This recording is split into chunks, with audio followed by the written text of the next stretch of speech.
কথা দিছি গো নবী, আপনার উম্মত যখন আমার সামনে দাঁড়াইয়া নামাজে দাঁড়ায়, আমি আর আপনার বান্দার মাঝখানে আমি আল্লাহ কোনো পর্দা রাখি না। জোরে কোন সুবহান। আল্লাহর হাবিব খুশি হয়ে গেল। আল্লাহ বলেন, বন্ধু আমার বাড়িতে আসছেন, বেজার করে তো আপনাকে ছেড়ে দিব না। আল্লাহর নবী আমাদেরকে আওয়াজ করেন, উম্মতেরা রে, আমি আল্লাহর সঙ্গে সাক্ষাৎ করছি, আমার উম্মতের জন্য আমি দরখাস্ত দিয়া এমন একটা ব্যবস্থা করেছি, যদি তোমরা নামাজে দাঁড়াও আমার আল্লাহর সঙ্গে তোমাদের কথা হবে, মাঝখানে কোনো পর্দা থাকবে না। একটা জবান বন্ধ রাখবেন না, বলুন আল্লাহু আকবার। যুবক ভাই, রব্বে কারীম বলেন, বন্ধু আপনাকে খুশি করে দিলাম। এই নামাজ এত গুরুত্বপূর্ণ, যেই নামাজের মাধ্যমে আল্লাহর সঙ্গে কথা হয়, বান্দার দেখ কথাবার্তা সব নামাজের মাধ্যমে হয়। এই জন্য আল্লাহর নবী বলেন, যদি হিসাব হয় রে, সর্বপ্রথম কিন্তু বান্দা নামাজের হিসাবটাই হবে।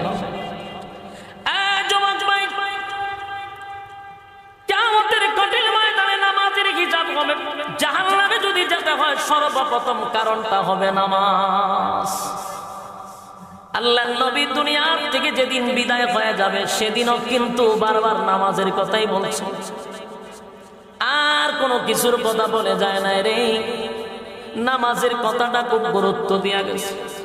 যেদিন পয়গম্বর দুনিয়া থেকে বিদায় হয়ে যাবে, নবীজির প্রচন্ড বুকে ব্যথা ছিল, মাথায় ব্যথা ছিল, মাথাটা উঠাইতে পারে না, বুকে ব্যথা ছিল, নবী উঠতে পারে না।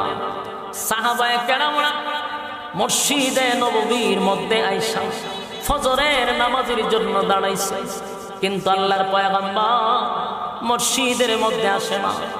কার ইমামতিতে নামাজ পড়ব গো? অপেক্ষা করতে করতে নবী আসে না। সাহাবায়ে কেরামরা মসজিদে নববীর মধ্যে গইরাইয়া গইরাইয়া কান্না শুরু করছে। এক পর্যায়ে ফজরের নামাজের সময় চলে যায়। এই মুহূর্তে তাকায়া দেখে মসজিদের মিম্বরে হযরত আবু বকরের নেতৃত্বে নামাজ শুরু হয়ে গেছে। আবু বকর যে মাত্র ইমামতির মধ্যে দাঁড়ায়া গেল, সাহাবায়ে কেরাম বুঝতে পারছে, হায় রে, আর কোনদিন নবীর পিছনে নামাজ পড়তে পারবো না। কান্নার রোল পড়ে গেছে গো।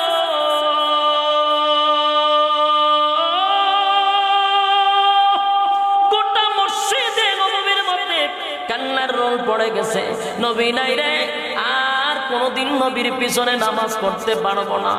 যেখানে আবু বকর ইমাম হয়ে গেছে, আমরা ইঙ্গিত পেলাম নবীর পরে এখন নামাজ পড়াবে হযরত আবু বকর সিদ্দিক রাদিয়াল্লাহু তাআলা। মসজিদে নববীর মধ্যে নামাজটা শুরু হয়ে গেল, নামাজটা শুরু হয়ে গেল। আল্লাহর হাবিব বুকে ব্যথা, মাথায় ব্যথা, উঠতে পারে না। এরপর আম্মা জান আয়েশাকে বলে, আয়েশা গো, আমার মাথাটা একটু উঁচু করে ধরো না মসজিদে নববীর দিকে, আমি দেখি আমার সাহাবীরা কি করে। আম্মা জান আয়েশা পয়গম্বরের মাথা মুবারকটা উঁচু করে ধরলো। পয়গম্বর তাকায়া দেখে রে, ইমামতির মধ্যে দাঁড়াইছে আবু বকর। আবু বকর ইমামতিতে দাঁড়াইয়া নামাজ শুরু করে দিল। সাহাবায়ে কেরামরা বিশাল একটা জামাত নিয়ে দাঁড়াইছে। আল্লাহর হাবিব নামাজের দৃশ্যটা দেখা নবীর চোখ দিয়া পানি পড়তেছিল, দাড়ি ভিজে ভিজে পড়তেছিল। আম্মা জান আয়েশা ডাক দিয়া বলে, নবী গো,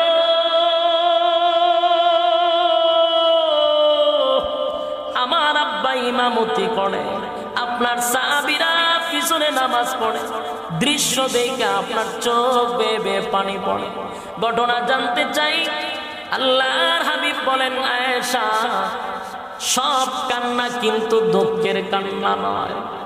কথা কথা, সব কান্না দুঃখের কান্না নয়,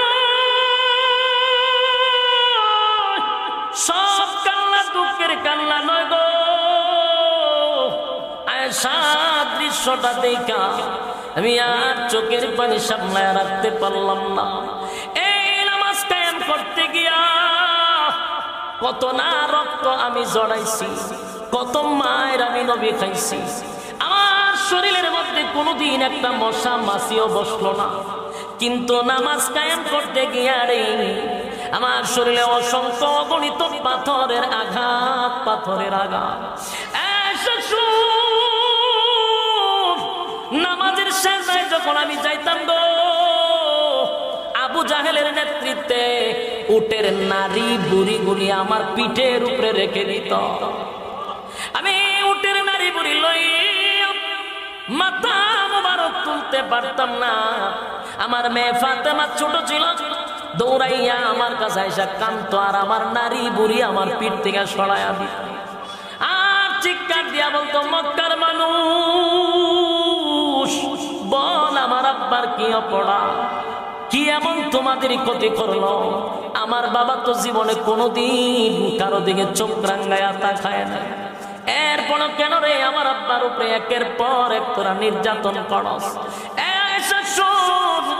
এই নামাজ কায়েম করতে গিয়ে তায়েফের ময়দানে রক্তাক্ত হইলাম, মায়ের খাইলাম, বড় আশা লইয়া গেছিলাম। দিনের দাওয়াত দিতে গিয়া রক্তাক্ত হইয়া আমি বেহুশ হয়ে গেছি। আমি শুধু মায়ের খাইছি এমনটা নয়, আমার সাহাবীরা জীবন দিছে, শাহাদাত বরণ করছে এই নামাজ কায়েম করতে গিয়া। আজকে আমার চোখের সামনে আমার কলিজার টুকরা সাহাবীরা বিশাল এক জামাতের আয়োজন করছে। আমি খুশিতে আনন্দে চোখের পানিটা আর আগলায় রাখতে পারলাম না। তবে আয়েশা গো, এটা যে আমার দুঃখের কান্না নয়, এটা যে আমার আনন্দের কান্না। জোরে কোন সুবহান।